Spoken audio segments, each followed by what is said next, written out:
안녕하십니까? 직업상담사 자격증 제2급 과정을 시작하도록 하겠습니다. 오늘은 지난 시간에 이어서 직업상담학 두 번째 시간을 진행하도록 하겠습니다. 지난 시간에는 직업상담 이론 중에서 기초상담 이론을 다루어 보았고요. 이 기초상담 이론 중에서 정신분석 이론과 아들러의 개인주의 심리학 이론을 다루었습니다. 오늘은 이어서 실존주의 상담 이론을 다룰 예정인데요. 실존주의 상담 이론은 어떤 특정한 이론가에 의해서 개발된 상담 이론이 아니고 다양한 철학자와 심리학자들에 의해서 발전된 이론입니다. 이 이론은 인간의 상태를 정적인 존재가 아니라 발전하고 변천하는 존재로 이해하고 있고요. 인간의 불안의 원인은 두 번째 보시면 시간의 유한성과 죽음에 의해서 생겨난 두려움이다 라고 말을 했지만 결국에는 이를 통해서 참된 존재의 의미를 찾는 것이다 라고 말하고 있죠. 자, 그리고 인간에서 삶에 선택할 자유를 가지고 있고 그에 대한 책임도 따른다 라고 하는 이론입니다. 이 이론에서 중요한 부분은 뭐냐면 바로 마지막에 있는 주요 관심사입니다. 얄롬은 인간의 궁극적 관심사를 크게 네 가지로 말을 했고요. 이 네 가지의 개념들을 시험에서 다루고 있습니다. 그래서 얄롬이 제시했던 죽음과 자유, 무의미, 고립이라고 하는 측면들을 바로 주요 관심사로 표현하여 주었고요. 이것들이 죽음과 비존재, 그리고 자유와 책임, 삶의 의미성, 진실성이라고 하는 것이 인간에게 있어서 궁극적 관심사가 되고 이 부분들을 통해서 인간은 성장하고 발전한다라고 하고 있는 이론입니다. 자, 네 번째 이론은 내담자 중심 상담입니다. 내담자가 중심이 되어 상담을 한다라고 하는 거죠. 이 이론을 처음 말한 사람은 칼 로저스고요.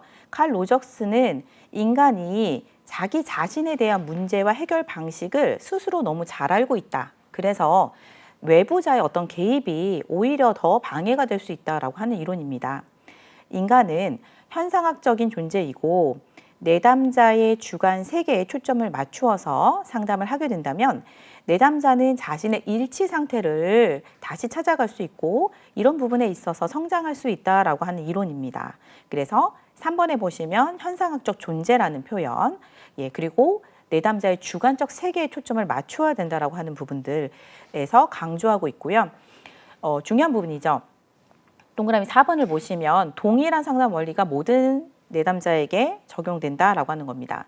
그래서 소위 얘기해서 정신적인 문제가 있으신 분들 또는 일반인들 모든 분들한테 동일한 상담 원리를 제공한다라고 하는 것이 이 이론의 특징입니다. 그 이유는 내담자는 원래 충분히 기능하는 사람으로 존재하고 있는 특성들을 가지고 있고 이 부분들을 내담자의 불일치를 해소함으로써 자연히 찾아갈 수 있도록 도와준다라고 하는 측면을 강조한 이론입니다. 내담자 중심 상담 이론은 저희가 비지시적 상담이라고 표현하기도 하죠. 그래서 지시하지 않고 다시 말하면 상담자가 지시하는 것이 아니라 내담자가 스스로 자신의 불일치를 찾아서 충분히 기능하는 인간이 될 수 있도록 비지시적인 상담을 진행한다라고 하는 것이 특징이고요. 내담자가 가지고 있는 자아는 현실적 자아와 이상적 자아 그리고 타인이 본 자아가 있는데 이 세 가지의 자아가 불일치를 일으키는 경우에 개인의 심리적 불편감이 나타나는 것이고 이런 부분들에게 도움을 줄 수 있도록 일치 상태로 돌아갈 수 있도록 상담자는 내담자가 자아 개념을 가질 수 있도록 긍정적 자아 개념을 가질 수 있도록 도와주는 측면에서 접근하고 있습니다. 그래서 상담자의 특정 기법의 개입이 아니라 상담자와 내담자 간의 관계, 참 만남이라고 표현하죠. 이 부분들을 중요하게 다루고 있는 이론입니다.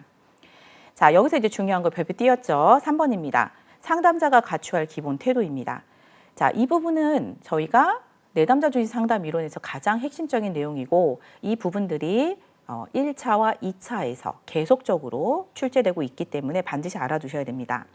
자, 상담자가 특정 기법을 제시하는 게 아니라 상담자의 자세 자체가 중요하고 이 자세들을 통해서 내담자는 일치 상태로 건강하게 자신의 본연적 모습을 찾아갈 수 있다라고 하는 이론이었잖아요.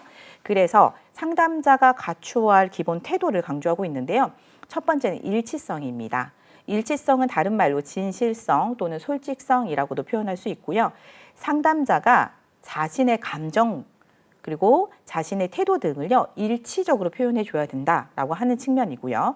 자, 두 번째로는 무조건적 긍정적 관심 또는 무조건적 긍정적 수용, 동의어로 쓰고 있습니다. 자, 무조건적 조건이 없다는 거죠. 자, 내담자에 대한 태도가 또 내담자에게 우리가 하는 것들이 상담자로서 하는 내용들이 조건이 없이 내담자를 있는 그대로 수용해 주셔야 된다. 존중해야 된다라고 하는 거고요. 그래서 무조건적, 긍정적 수용 또는 관심이라고 표현하고 있습니다. 세 번째, 공감적 이해입니다. 자, 공감이라는 단어는 상담에서 많이 쓰고 있는 용어이죠. 자, 공감은 동감과 다릅니다. 그래서 공감은 내담자와의 심리적 거리를 객관적으로 두지만 내담자의 경험을 마치 상담자가 경험하는 것처럼 이해하시는 거, 이것들이 바로 공감적 이해입니다. 자, 이 세 가지가 상담자의 기본 태도로 중요한 부분이 있으니 꼭 알아두시고요. 자, 그러면 제가 아까 계속 말씀드렸던 충분히 기능하는 사람이란 어떤 사람을 말하느냐? 긍정적이고 건강한 사람이겠죠. 이런 부분들을 이렇게 표현했습니다. 자신을 하나의 유기체로 보고 그것에 대해서 신뢰하고 있는 사람, 경험의 자유를 지니고 있는 사람, 그 다음에 실존적 삶을 사는 사람, 그리고 개방적인 사람, 창조적인 삶을 살아가는 사람, 이것이 바로 로저스가 말하는 충분히 기능하는 사람의 특징입니다. 자, 다섯 번째 이론은 형태주의 상담입니다.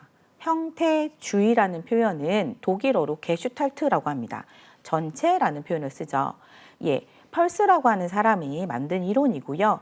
이 형태주의 상담은 우리 앞에서 배우셨던 실존주의 상담과 그 다음에 인본주의라고 하는 심리학을 근거로 해서 이 부분들이 좀 믹스되어서 표현되어 있는 상담 이론이다라고 보시면 됩니다.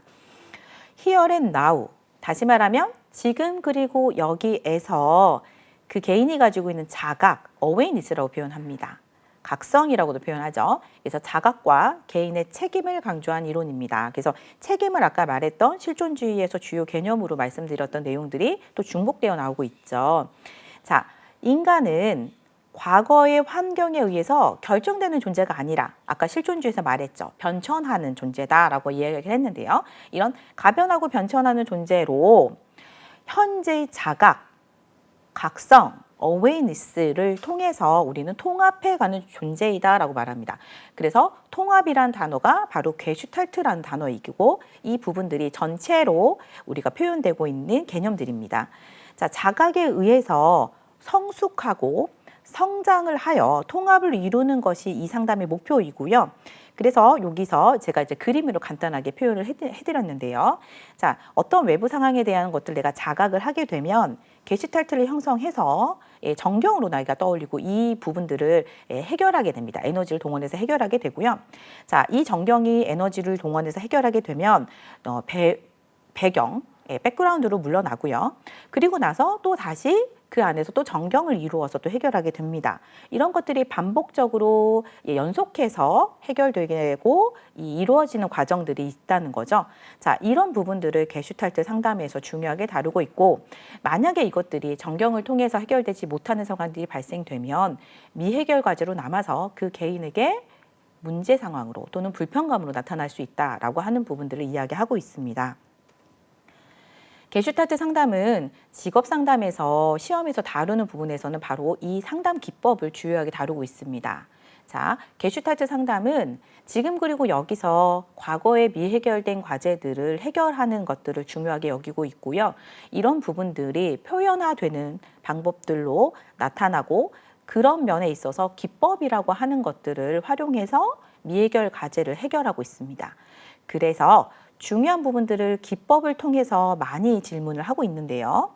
예를 들면 비의자 기법, 의자를 비워두고요. 여기서 과거에 중요한 인물을 가상으로 두고 그때 해결되지 못했던 감정들을 지금 그리고 여기에 가지고 와서 해결을 한다라고 하는 거죠. 그리고 내가 이전에 가지고 있던 욕구나 감정들을 자각할 수 있도록 돕고요. 오히려 반대로 행동을 해서 내가 모르고 있던 욕구나 감정을 자각하도록 돕습니다. 그리고 내가 외면하고 싶었던 어떤 상황이나 감정들을 직면하고요. 역할극을 통해서 이런 상황들을 또 이해할 수 있도록 돕습니다. 자, 이렇게 다양한 상담 기법이 있고요. 이 상담 기법들을 제시하여 형태주의 상담에서는 기출 문제로 왕왕 출제되고 있습니다. 자, 6번째는 교류 분석 상담입니다. 자, 교류 분석은 저희가 TA라고 표현하고 있고요. 사실 이거는 상담 이론이라기보다는 상담 기법이 잘 집대성되어 있어서 직업상담사 시험에서는 상담 이론 중에 하나로 분류되어 있는 것뿐입니다. 그래서 그런 부분들을 좀 이해해 주시면 좋을 것 같고요. 에릭 번이라고 하는 사람이 이 이론에 대한 내용들을 설명하고 있는데요.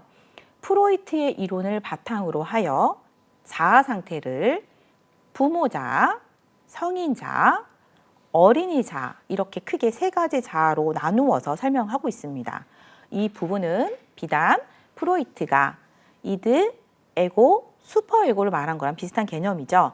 그래서 이드는 어린이 자와 같은 성격을 가지고 있고요. 에고는 성인 자, 그리고 부모자는 슈퍼에고의 성격을 가지고 있습니다. 이렇게 크게 3가지의 자아로 구성되어 있다라고 하는 것들은 프로이트의 이론에서 비슷한 개념들을 차용해 왔고요. 하지만 다른 점은 프로이트는 인간은 결정되는 존재다라고 결정론의 입장을 취한 것에 반해 교류 분석에서 에릭 번은요. 결정되지 않고요. 자율적이고 자유로운 존재로 내가 선택 가능한 부분들을 이야기하고 있다는 거죠. 그래서 인간관계에 있어서 과거의 각본에 의해서 부정적인 영향을 받은 사람이라도 자율적으로 내가 선택하고 자유롭게 선택을 하여 이 부분들을 변화시킬 수 있다라고 하는 측면들을 말하고 있고요. 인간관계에서 의사소통하는 과정들, 이것들을 교류라고 표현했고 이런 교류를 분석함으로써 인간의 교류를 모든 장면에 적용하여 활용하고 있는 이론입니다. 그래서 교류 분석은 특히 저희가 CS라고 하는 다시 말하면 서비스 현장에서 많이 적용해서 보고 있는 이론이기도 하고요. 이 부분들에서 또 시험에서 좀 협의적인 내용들이 많이 다루어지고 있기 때문에 출제되는 경향성이 높습니다. 자, 자아 구조 분석, 앞서 말씀드린 대로 어른 자아는 페어런츠, 영어의 약자를 써서 P라고 표현하고요. 성인 자아는 어덜트의 약자를 써서 A, 그 다음에 어린이 자아는 child의 약자를 써서 C, 그래서 PAC 구조라고 합니다. 자, 그러면 부모도 보시면 아버지같이 조금 무섭고 딱딱하고 약간 독재적인 분위기가 있다면 엄마같이 부드럽고 보호적이고 그 다음에 이건 이타적인 모습들이 있겠죠. 이런 부분들을 나누어서 볼 수 있다는 겁니다. 그래서 아버지 자아는 CP라고 이해하시면 쉽고요. 이것을 비판적, 크리티컬이라는 단어에서 나와서 비판적 어버이 자아. 그 다음에 MP는요. 너처링 페어런츠라고 해서 양육적 어버이 자아라고 표현합니다. 자, 어른은 중성적입니다. 그래서 그냥 A 하나 있고요. 그리고 어린이는 보면 말 잘 듣고 조용한 어린이가 있는가 반면에 아주 자유롭고 개구진 어린이가 있죠. 그래서 자유로운 어린이, 본능에 충실하게 자기 감정의 표현이 아주 능숙한 어린이는 FC, 프리 차일드의 약자이고요. 그리고 수능적이고 조용하고 어른의 말들을 잘 수용하는 어린이는 AC라고 표현합니다. 자, 이렇게 보면 크게 3개 또는 작게는 5개로 쪼갤 수 있습니다. 그래서 보기 중에 자아 구조를 3가지로 표현했다. 맞는 말이죠. 5가지로 표현했다. 이것도 맞는 말입니다. 자, 분석의 유형을 보시면 이 부분들이 객관식과 그 다음에 2차 실기에서도 출제되었기 때문에 좀 알아두시면 좋을 것 같습니다. 처음에는 교류 분석을 통해서 이런 PAC를 분석합니다. 예, 그래서 더 세부적으로 쪼개면 5가지로 분석을 한다는 거겠죠.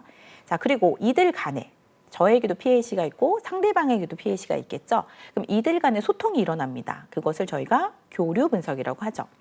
교류를 할 때 문제가 없이 교류를 하게 되면 이것을 저희가 상보 교류라고 하고요. 근데 이런 상황에서 문제가 일어난다라고 하면 교차 교류가 있다라고 이야기를 하죠. 이런 경우에는 어떤 의사소통에서 싸움이 일어날 수도 있고요. 빈정이 상할 수도 있다는 거죠. 자, 그다음에 암시교류라고 하는 건요. 제가 겉과 속이 다르게 표현하는 겁니다. 제 마음속에서는요. 예를 들면 다른 꿍꿍이를 가지고 겉으로는 다른 표현을 했는데 상대방 역시 그 꿍꿍이를 알아차리고 의미를 이해했고요. 그다음에 겉의 표현에 맞추어서 표현을 하게 되면 암시교류라고 하는데 사실 이런 부분들은 현실적으로 쉽진 않다는 거죠. 그래서 발생하게 되는 게 바로 게임이라고 하는 겁니다. 나의 속마음과 다르게 나는 의사소통을 했고 상대방은 그 속마음을 모른 채 의사소통에 반응을 하게 되죠. 이런 것들을 게임이라고 하고 이런 게임이 우리의 현실 안에서 우리 생활 안에서 많이 이루어지고 있다. 자, 그럼 이런 부분들을 분석하겠다라고 하는 것이 게임 분석입니다.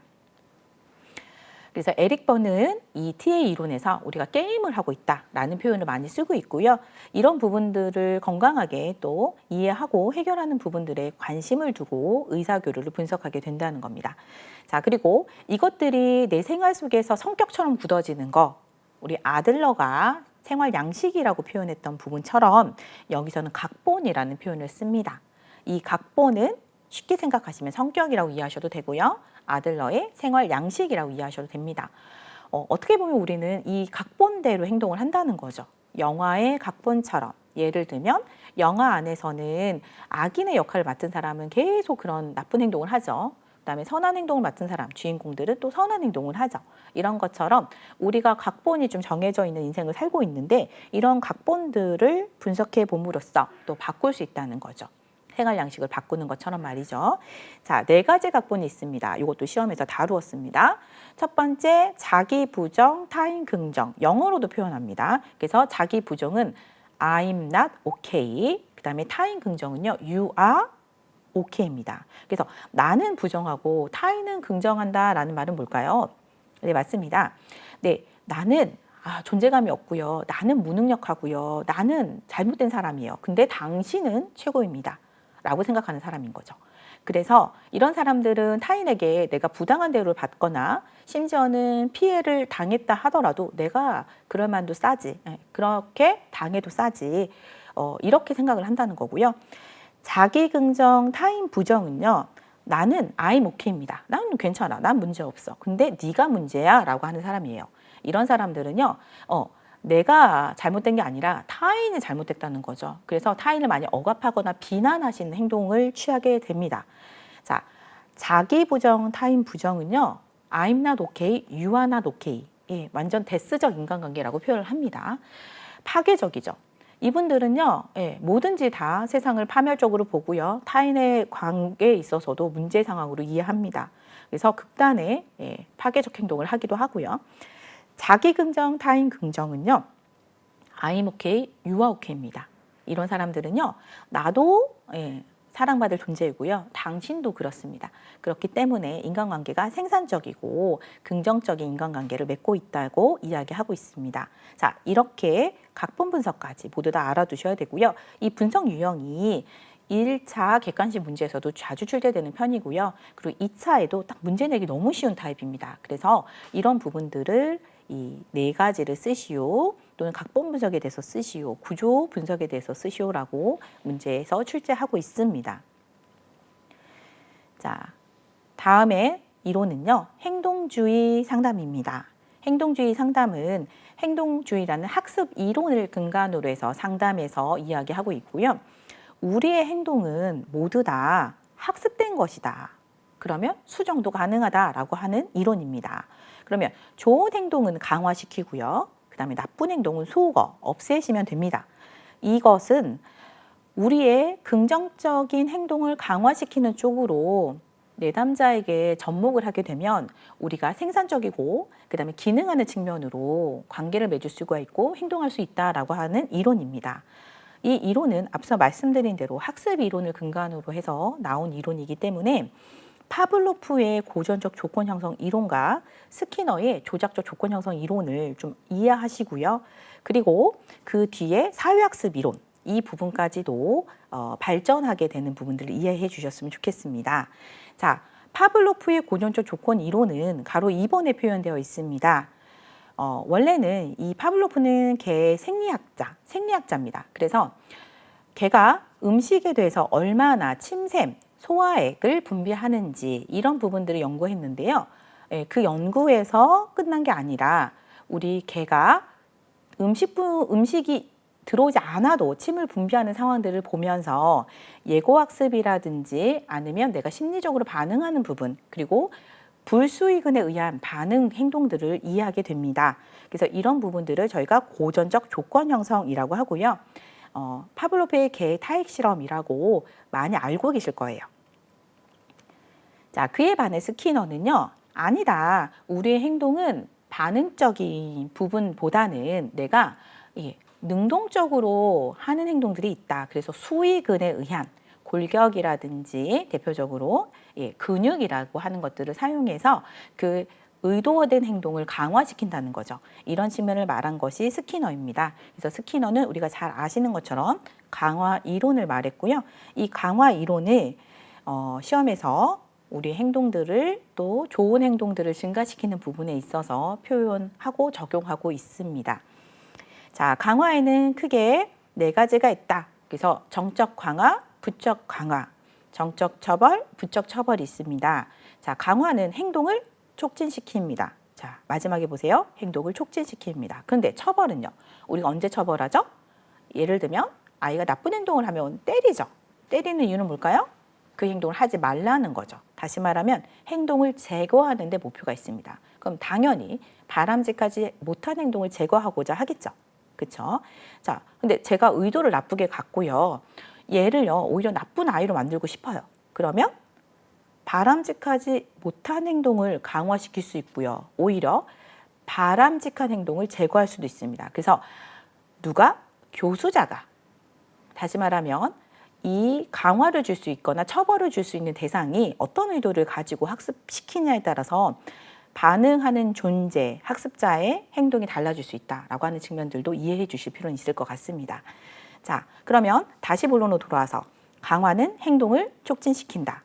처벌은 행동을 감소시킨다는 겁니다. 그럼 정적이라는 말은요, 유쾌한 자극을 줬다는 겁니다. 예, 대표적으로 볼까요? 칭찬을 하니까 인사를 더 잘하더라, 이런 거겠죠. 부적 강화는요, 제거했다는 겁니다. 그럼 뭘 제거했을까요? 불쾌한 걸 제거하죠. 마이너스 곱하기 마이너스는 플러스가 되는 것처럼 불쾌한 자극들을 제거하면 좋은 행동이 일어납니다. 자, 요것들이 바로 부적 강화입니다. 정적 처벌은요, 불쾌한 자극을 줍니다. 줘서 바람직하지 못한 행동을 제거시키고요. 부적 처벌은요, 유쾌한 걸 뺐습니다. 그래서 바람직하지 못한 행동을 제거합니다. 그래서 예를 들면 용돈을 주지 않는다. 그래서 나쁜 행동, 다시 말하면 거짓말을 하지 않도록 한다. 이런 부분들이 있겠죠. 외출을 금지시켜서 바람직하지 못한 행동들을 감소시켰다. 이런 부분들이 있을 겁니다. 자, 요 부분들에 대해서 질문할 수가 있으니까 좀 확인해 주시고요. 그리고 강화를 줄 때도요. 시간을 어떻게 주냐, 그 다음에 횟수를 어떻게 주냐에 따라 나눌 수 있습니다. 그래서 시간을 매 일정한 시간마다 주면 고전 간격이 되고요. 평균 시간으로. 그래서 줬다가 한참 뒤에 줬어요. 그리고 잠깐 후에 줬다가 또 한참 뒤에 줬어요. 근데 평균적인 시간을 봤을 때 어느 정도다라고 된다면 이것은 변동, 간격, 계획이 됩니다. 자, 그리고 횟수. 일정한 횟수마다 강화를 주면요. 예를 들면 비둘기가 원판을 쫄 때마다 강화물이 먹이를 주려고 합니다. 그럼 비둘기는 원판을 많이 쪼겠죠.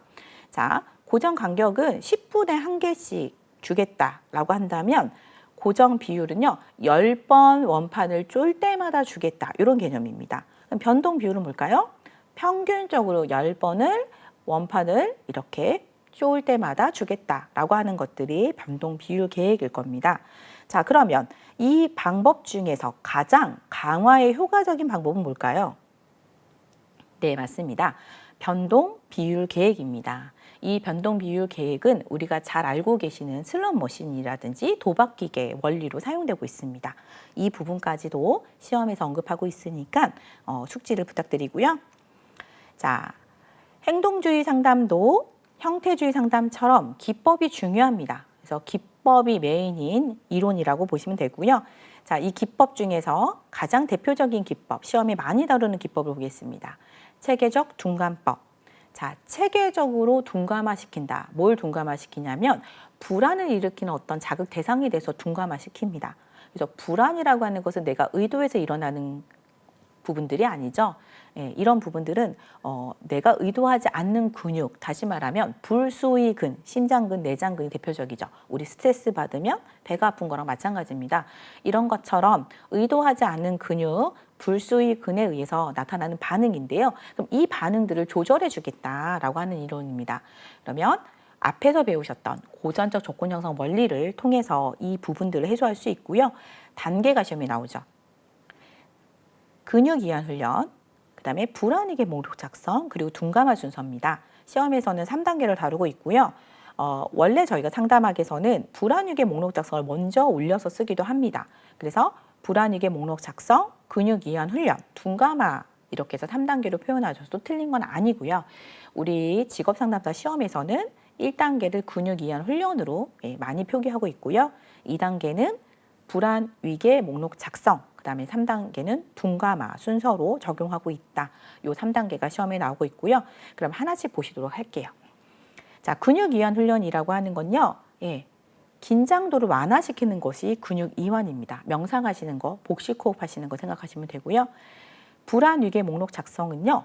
불안을 일으키는 어떤 사건에 대해서 위계를 정하여 작성합니다. 그래서 낮은 수준부터 높은 수준까지 작성을 하고요. 그런 상황들을 상상합니다. 상상하게 되면 불안하시죠? 그러면 긴장된 상태가 되죠. 그랬을 때 다시 이완시키는 연습을 적용합니다. 이렇게 하면서 찬층적으로 둔감화시킨다. 이게 이제 둔감화이고요. 그다음에 내적 변화를 촉진하는 방법, 외적 변화를 촉진하는 방법이라고 해서 다양한 기법들이 제시되어 있는데요. 내적 변화는 지금 말씀드렸던 체계적 둔감화가 대표적이고요. 근육 이완 훈련도 저희가 독립된 기법으로 사용하기도 하고요. 다 스트레스 접종 이런 내용들은요. 불수의근에 의해서 우리가 특히 불안이라고 하는 걸 감소시키는 기법으로 사용하고 있습니다. 자, 반면에 외적 행동 촉진은요. 스키너가 수의근에 의해서 골격이나 근육을 써서 의도적으로 행동을 해서 그 행동을 강화시킨 것처럼 사용하는 기법입니다. 토큰. 아이들한테 저희가 토큰 경제 많이 하죠. 잘하는 행동을 하면은 토큰을 줍니다. 스티커를 주고 스티커가 모아지면 저희가 보상을 주죠. 그래서 그 행동을 강화시키죠. 자, 그리고 모델을 통해서 학습을 하기도 하고요. 그리고 행동 계약. 우리 대표적으로 우리 서로 10kg씩 빼도록 하자. 10kg를 우리가 빼면 뭘 할 거야? 이런 식으로 행동을 강화시키는 기법들도 있습니다. 이렇게 다양한 기법들이 존재하고요. 이 기법들을 내적 변화인지 외적 변화인지 좀 구분하셔가지고 문제에서 찾으시는 기법을 찾으시고 선택하시는 부분들을 시험에 내고 있습니다. 자, 그 외에 노출치료법이라고 하는 게 있는데요. 앞서 말씀드린 대로 불안을 감소시키는 기법의 행동주의 이론을 적용하는데 여기서 실제적으로 불안 자극을 제시해서 이 부분들의 불안을 감소시킨다라고 하면 이것들은 실제적 노출법이라고 합니다. 하지만 상상을 통해서 이런 부분들을 감소시켰다라고 하면 심상적 노출법. 자, 그리고 홍수법은요. 가장 불안 수위가 높은 상황들을 직면시킵니다. 이런 부분으로 불안을 감소시키겠다라고 하면 집중적 노출법 또는 홍수법. 자, 반대로 우리 체계적 둔감화처럼 낮은 수준부터 높은 수준까지 올라가겠다라고 하면 점진적 노출법이라고 합니다. 이렇게 노출 치료법을 통해서도 불안을 감소시킬 수 있다. 알아두시면 되겠습니다. 자, 그 다음에는 8번째로 다루는 이론은요. 인지적, 정서적, 행동적 상담 이론입니다. REBT라고 하는데요. 앨리스라고 하는 사람이 우리가 어떠한 문제 행동이 일어나는 거 그리고 불안이 일어나고 적응하지 못하는 상황이 있는 이유는요. 비합리적 신념 때문에 그렇다라고 합니다. 그래서 이 비합리적 신념을 우리가 합리적 신념으로 대체해서 기능하는 쪽으로 가자라고 하는 이론이고요. 이 이론에서 주요 요소는요. 인지, 정서, 행동은 서로 연관되어 있다. 근데 그 중에 핵심이 뭐냐? 인지다. 그래서 그 인지가 비합리적 신념이라면 합리적 신념으로 논박을 통해서 바꿔주자라고 하는 이론입니다. 자, 여기서 이제 중요한 건 A, B, C, D, E 모형입니다. 자, A, 어떤 선행 사건이 있겠죠. 자, 그 선행 사건에 대해서 누구는 합리적인 생각을 할 수 있고요. 누구는 비합리적 사고를 할 수도 있습니다. 그에 따른 결과는 달라집니다. 자, 만약 비합리적 신념을 한다면 이것을 논박하자는 거죠. D, 논박이에요. 그렇게 되면 비합리적 신념에 의했던 부정적 결과들이 다시 사라지는 효과를 거두게 됩니다. 자, 이러한 효과에 내가 새로운 다짐을 통해서 행동이 또 변화하게 된다면 이것들을 F feeling이라고 표현하죠. 새로운 감정이라고 이야기합니다. 그래서 A, B, C, D, E까지도 시험에 제시된 적이 있고 A, B, C, D, E, F까지 제시된 적이 있으니까요. 이 부분까지 알아주시면 좋겠습니다. 자, 비합리적 신념을 이루는 당위성은요. 나 자신에 대한 당위성, 그 다음에 타인에 대한 당위성, 그리고 세상에 대한 당위성. 그러니까 그래야만 된다라고 하는 거죠. 나는 성공해야 돼. 나는 완벽해야 돼. 나는 사람들한테 사랑받아야 돼. 또는 타인은 나를 공정하게 대우해야 돼. 타인은 선해야 돼. 세상은 공정해야 돼. 이런 거와 같은 당위성이요. 사람에게 문제를 일으키는 원인이 된다라고 말을 하고 있습니다. 자, REBT에서 비슷하게 이제 또 나온 이론이 CT 인지치료입니다. 이 부분은 REBT랑 비슷한데 좀 차이점은 뭐냐면 비합리적 신념을 합리적 신념으로 논박하는 것보다 조금 더 문제 해결적 접근이 있습니다. 그래서 이 비합리적 신념이 나오게 되는 스키마, 메커니즘 자체를 바꿔주자라고 하는 거죠. 그래서 우리가 인지적인 왜곡을 갖게 되는 스키마, 인지 도식이 있고 이것들을 긍정적, 자동적 도식으로 바꿔주자라고 하는 것이 CT 이론의 특징입니다. 아론백이 말을 했고요. 이 아론백이 말했던 인지 오류 중요합니다. 그래서 흑백 논리, 과잉 일반화, 선택적 추상화, 의미 확대, 의미 축소, 개인화 그 외에도 많습니다. 근데 이 대표적인 5가지 정도를 알아두시고 이 인지 오류에 의해서 우리가 부정적 자동적 사고를 하고 있구나라고 하는 측면들을 알아주시면 좋겠습니다. 자, 여기까지 제가 바로 기초 상담을 이론으로 근간으로 해서 저희가 상담학에서 다루었다면 이번에는 직업 상담을 접목한 이론을 다루시도록 하겠습니다. 자, 첫 번째로는 특성 요인 이론입니다. 요거는 심리학 시간에서 이제 중복되는 부분들이 있으니까요. 거기서 좀 더 자세하게 설명을 드릴 건데요. 주요 개념들만 잡고 넘어가겠습니다. 파슨즈에 의해서 개발이 되었고요. 윌리엄슨이라고 하는 사람이 이것을 이 상담 이론에 접목시켰습니다. 상담자 중심 상담이라고 하고요.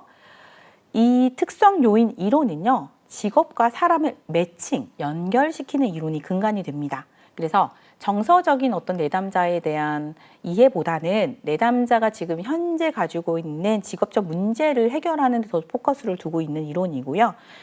이 3요인설을 근거로 하여 만든 이론이다라고 말합니다. 3요인설은요. 첫 번째, 자기 자신에 대한 이해. 그래서 검사를 통해서 나를 이해하도록 돕고요. 두 번째, 직업 세계에 대해서 이해하도록 돕습니다.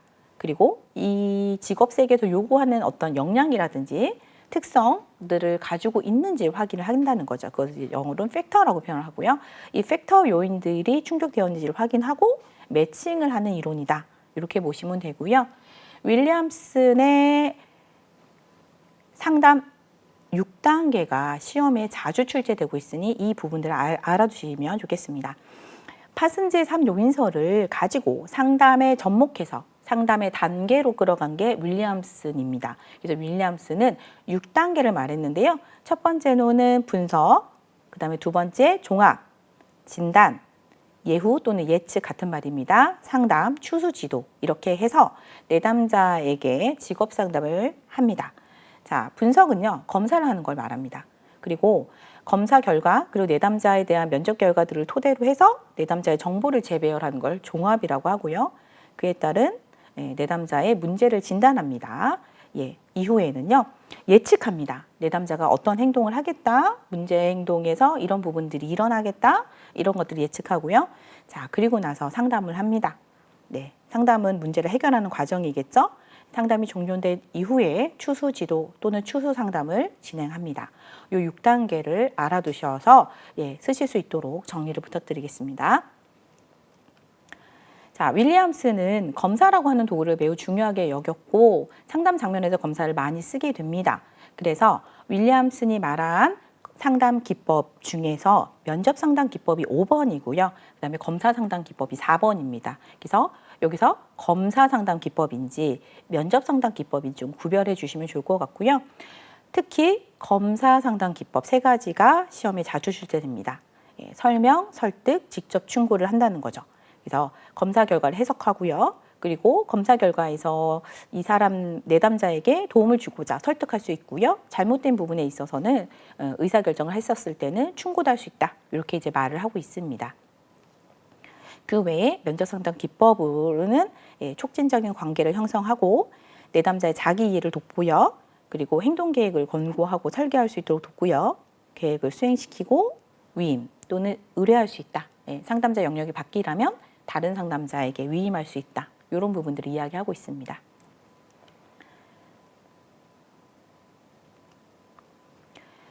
자, 두 번째는요. 내담자 중심 직업 상담입니다. 자, 앞에서 보셨던 내담자 중심 상담 이론이 있었어요. 이것을 직업 상담이란 접목했습니다. 그러면 내담자 중심은 말씀드린 것처럼 내담자가 바로 중심이 되죠. 그래서 내담자에게 어떤 검사 같은 것보다는 내담자가 스스로 자기를 알아가는 시간을 갖도록 하는 게 중요하다. 그래서 기법보다는 상담자의 태도가 중요한 이론이었죠. 비슷합니다.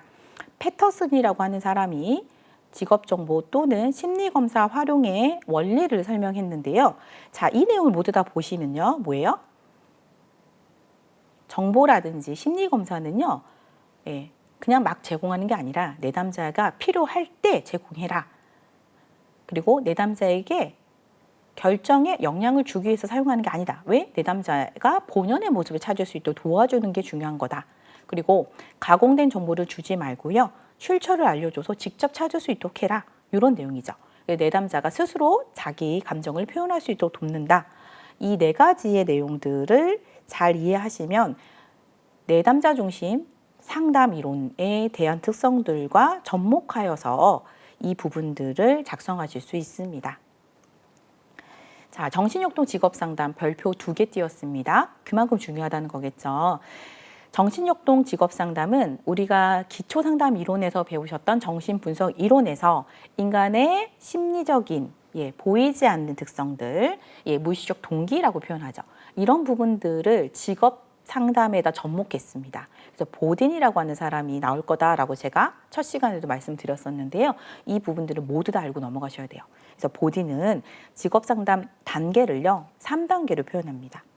탐색과 계약 설정의 단계, 그리고 핵심적 결정 또는 중대한 결정의 단계, 그리고 변화를 위한 노력 단계, 이렇게 해서 내담자의 정신 역동을 탐색하고 상담 전략을 합의하는 계약 설정의 단계에서 그다음에 성격적인 제안을 받아들여 직업적 결정을 하는 단계, 그리고 변화를 위해서 노력하는 단계를 말했고요. 자, 여기서도 사용하는 기법이 있습니다. 명료와 비교, 소망 방어 체계의 이 부분에 대한 해석입니다. 그래서 명료화라고 하는 것은 이제 명백하지 못한 상황들을 이제 쉽게 단순하게 본다는 거겠죠. 그리고 대안들을 비교해 보는 거고요. 그다음에 내가 가지고 있는 방어 기제들이 있을 겁니다. 이런 방어 기제들을 이해하는 거. 이것이 바로 보딘의 상담 기법입니다. 자, 발달적 직업 상담은요, 저희가 직업 심리학 이론에서 다룰 예정이고요. 이 부분에서 조금 더 집중적으로 볼 건데요. 우리가 지금 이 시간에는요, 이런 학자들이 있구나, 이름만 좀 보고 넘어가시도록 하겠습니다. 수퍼, 긴즈버그, 타이드만과 오하라, 이런 사람들의 학자들이 발달적 직업 상담가에 속하고 있구나 알아두시면 되고요. 그 중에서 수퍼라고 하는 사람이 가장 대표적인 사람입니다. 그래서 수퍼가 상담의 6단계를 제시했었고요. 그리고 수퍼는 동그라미 2번에 나온 것처럼 진단, 직업 상담학에서, 직업 심리학에서 정말 진단이라고 하는 말들 많이 쓰잖아요. 검사를 하고 문제 유형을 분류하는데 이런 부분들이 너무 협의적이다. 그 다음에 너무 가치 판단이 들어간다. 그래서 평가라는 단어를 좀 더 많이 썼고요. 이 평가에서 개인의 평가, 문제 평가, 예언 평가 이런 식으로 이제 세 가지를 제시했습니다. 그리고 기법 중에서는 진로 자서전이나 의사결정 일기라고 하는 기법들을 병행해서 사용하고 있었다. 이렇게 말할 수 있고요. 이 발달적 직업상담 이론은 직업심리학 이론에서 조금 더 구체적으로 다루시도록 하겠습니다. 자, 행동주의 직업상담도 앞에서 보셨던 행동주의 이론과 같습니다. 자, 그 중에서 조금 특별한 부분들, 유념해서 보여야 될 부분들만 제가 작성했는데 그 중에 하나가 진단 유형입니다. 행동주의 직업상담은 그 개인이 의사결정하지 못하는 이유의 원인을 정보 부족으로 보고 있습니다. 그래서 이 사람이 왜 의사결정하지 못하고 우유부단하냐, 다시 말하면 미결정했냐라고 하는 부분들은 정보가 결핍되어서 그렇다. 그러면 이건 일시적일까요? 지속적일까요? 네, 일시적이죠. 정보만 제공하면 충분히 문제는 해결될 수 있다라고 하는 관점이고요. 무결단은요, 아예 의사결정에 대한 부분들이 없다는 겁니다. 그래서 이런 부분들은 만성적으로 진행될 수 있겠다라고 하는 측면들을 이야기하고 있습니다. 그래서 이 부분을 알아주시면 좋겠고요. 그 외에 행동수정 프로그램 절차의 5단계를 말하고 있는데요. 결론은 뭐냐면 행동은 구체적으로 표현되어야 된다. 그래서 어떠한 기법이 들어가기 전에 기초선을 기저선이라고 표현하죠. 측정하고 그리고 기법을 적용한 뒤에 이 기저선이 어느 정도 올라갔는지를 확인하겠다. 이러한 단계를 걸쳐서 행동수정 프로그램이 효과가 있었음을 확인하고 있습니다. 자, 포괄적 직업상담입니다. 포괄적 직업상담은요, 좋은 내용들을 포괄했다라고 하는 측면이죠. 그래서 특성 요인, 정신분석, 행동주의, 인간중심, 그리고 여기는 없지만 발달주의라고 하는 이론들, 5가지 이론들을 모두 다 포괄해요. 그리고 절충하고 통합했습니다. 이 포괄적 직업상담은 크라이티스라고 하는 학자가 말했는데요. 여기서 사용하고 있는 기법 중요하죠. CMI라고 하는 상담 진단 도구가 있습니다. 이 검사에 대한 내용들 좀 이해하시면 좋을 것 같고요. 포괄적 직업상담은 긍정적인 측면에서도 평가를 받고 있고요. 부정적인 측면에서 평가를 받고 있습니다. 그래서 이 진단은 변별, 그다음에 역동 이 부분들이 다 가능한 진단입니다. 그런데 이거는요, 직업을 선택하는 과정 안에서 다시 말하면 진학상담이나 취업상담에는 도움이 되지만 적응과 관련되어 있는 상담은 다룰 수 없다라고 하는 단점이 있다. 이런 부분들까지도 알아두시면 좋겠습니다. 자, 그 다음에 상담의 기법이죠. 자, 이 부분들을 이제 다루고 정리를 해야 될 것 같은데요. 우리가 이제 직업 상담의 이론은 이제 충분히 다 숙지하신 것 같고요. 이제는 상담에 대한 기법을 배워보시도록 할게요. 처음 이제 상담자와 내담자가 만나면 이것을 저희가 초기 상담이라고 합니다. 초기 상담은요, 정보를 수집하는 게 주 목적인 상담이 있고요. 관계 형성, 다시 말하면 내담자와 상담자가 편안하게 관계 형성을 해서 이 상담을 끌고 가고자 하는 목적이 있습니다. 자, 그러면 정보를 수집하는 데 목적을 두고 있다면 당연히 질문을 해야 되겠죠. 그래서 질문법에는 폐쇄형으로 물어볼 수도 있고 개방형으로 물어볼 수 있어요. 그럼 상담은 어떻게 물어보는 게 좋을까요? 당연히 개방형으로 물어보셔야 되겠죠. 그래야지만 상담을 할 때 내담자가 저항을 하지 않고 편안하게 상담을 하실 수 있을 겁니다. 자, 관계 형성에서는 도움이 되는 질문법은요, 기법들은요, 반영이라고 하는 기법이 도움이 됩니다. 그리고 재진술이라고 하는 기법이 도움이 됩니다. 자, 그럼 반영은 뭐냐면 거울에 비치듯이 내담자가 표현했던 태도나 감정들을 되돌려주는 거고요. 재진술은요, 내담자가 한 말을요, 되돌려줍니다. 이것들을 통해서 내담자는 저 상담자가 나의 감정을 또 나의 말을 이해하고 있구나라는 느낌을 받게 되고요. 이것들이 관계 형성에 도움을 준다는 거죠. 자, 그에 반해 비언어적인 요소들 중에서도 도움이 안 되는 요소들이 있겠죠. 다 아실 거라 생각이 듭니다. 예, 이런 부분들은 좀 지양하셔서 상담에서는 사용하시면 안 되겠다. 알아두시면 될 것 같고요. 자, 별표 2개 띄웠습니다. 3번, 초기 면접 기법 알아두셔야 돼요. 자, 공감, 앞에서 설명드렸습니다. 자, 요약과 재진술도 설명드렸죠. 네, 내담자의 말을 되돌려줍니다. 요약은 이 내담자의 말을 정리해서 되돌려주는 거겠죠. 그래서 요약과 재진술은 사실 의미가 살짝 다르지만 보기 중에서 같이 쓰일 때가 있습니다. 되돌려줄 때 앵무새처럼 되돌려주진 않거든요. 말이 다시 정리가 되죠. 그러다 보니 내용은 재진술인데 보기 안에 재진술이 없고 요약이 가끔 제시되어 있을 수가 있어요. 그래서 이 부분들이 의미가 크게는 포함되고 있다. 이렇게 이해하시면 되고요. 반영은 감정을 되돌려준다. 그리고 적극적인 경청하셔야 되겠죠. 그래서 경청은 들어주는 건데 적극적 경청이라고 하는 것은 내 태도에서 상담자의 태도에서 비언어적인 태도까지도 경청하고 있다는 걸 보여주시는 걸 말합니다. 수용, 비판 없이 받아주는 거죠. 명료화는요. 모호하고 모순된 내담자의 말들요. 명백히 해줍니다. 그리고 직면은요. 내담자가 알지 못했던 측면들을요. 지적해 줍니다. 그래서 직면은 지적을 한다라고 생각을 하면 되는데 사실 초기 면담에서 직면을 하면 내담자가 거부감을 느낄 수도 있다. 그래서 직면은 관계 형성이 되었던 걸 확인하시고 하시는 게 좋습니다.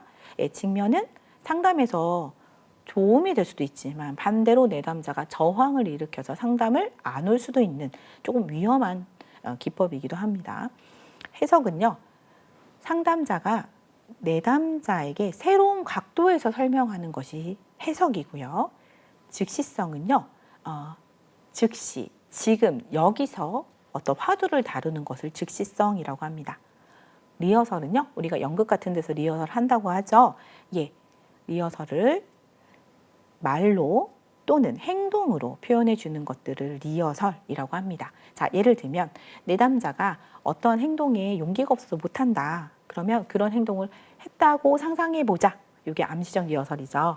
그러면 그런 행동을 지금 내가 다른 사람이라고 생각해 보고 나한테 연습해 봐라. 이게 명시적 리허설입니다. 자, 침묵은 초기 상담 기법이라고 말하기는 그렇고요. 침묵의 처리가 초기 상담의 기법이라는 말이 더 맞고요. 자, 침묵 자체는 여러 가지 의미가 있습니다. 내담자가 상담 중에 침묵을 했다. 좋은 의미에서는 생각을 정리할 수 있어요. 나쁜 의미에서는 저항일 수도 있고요. 아까 직면을 받으면 저항할 수 있다고 했죠? 대답 안 하는 거죠. 또는 생각이 딱 끊길 수도 있습니다. 필름 끊기듯이. 자, 이런 경우에 침묵이 있고 이러한 침묵들을 상담자는 빨리 파악하셔서 처리를 해주셔야 된다. 그래서 이런 기법들이 있다는 거 알아두셔야 되고요. 이 기법들은 1차 객관식, 2차의 서술형, 실기형에서도 많이 나오고 있습니다. 자, 그리고 저희가 LCA라고 하는 기법도 있습니다. 구조화된 면담법이라고 했는데요. 구조, 틀을 잡고 있는 면담 기술입니다.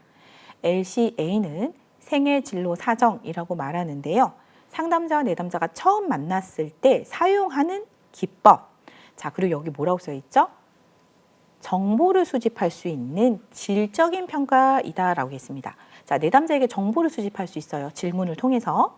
자, 근데 정질적 평가 방법입니다. 정질이라는 것은 수량화할 수 없다. 이 뜻이죠. 여기서 물어보는 질문의 주제들은요. 일과 사랑, 우정, 그다음에 사회입니다. 이 부분들은 아들러의 개인주의 심리학에 근거해서 질문을 하고 있다는 거고요. 자, 구조와 얻을 수 있는 정보 중요합니다. 자, 4가지의 구조로 제시되어 있어요.